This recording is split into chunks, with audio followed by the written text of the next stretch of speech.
சுருக்குகையில் ஒரு சம் பார்க்கலாம். சுருக்குகையில் பார்த்தீங்கன்னா 3/3 மைனஸ் 2 பெருக்கல் 2/2 மைனஸ் 3 டிவைடட் பை 2/4 பவர் எல்லாமே மைனஸில் இருக்குது பவரில்.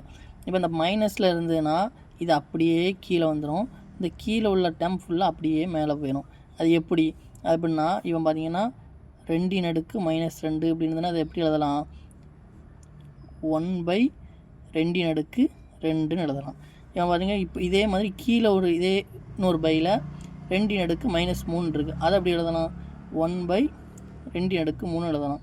நமக்கு இப்படி பின்னத்தில் இருக்கும்போது இந்த பின்னம் கீழே வரும், கீழோடி உள்ள பின்னம் மேலே வருமா? அதே கான்செப்ட் தான் இங்கே.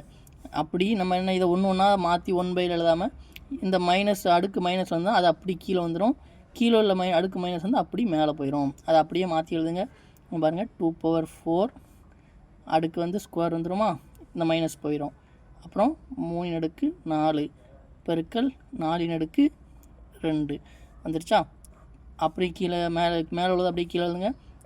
3³ அப்படி இருக்கும், அதுக்கு அடுக்கு 2 பெருக்கல் 2 ஸ்கொயர் அப்படி இருக்குது, அதுக்கு அடுக்கு 3.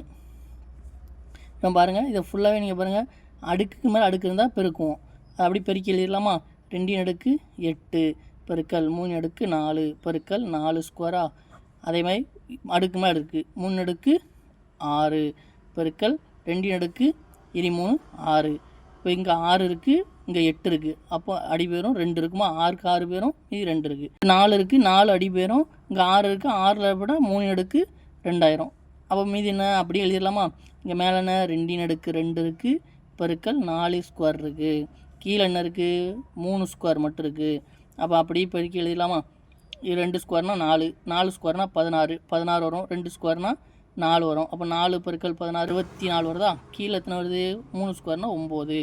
இதை 9 எப்படி அடிக்கலாம்? 1 9 9, 5 9 45, 6 9 54, 7 9 63, 7 9 63 டிவைடட் பை மீதி என்ன இருக்குது? 1 இருக்கும் பை 9, 7 1/9.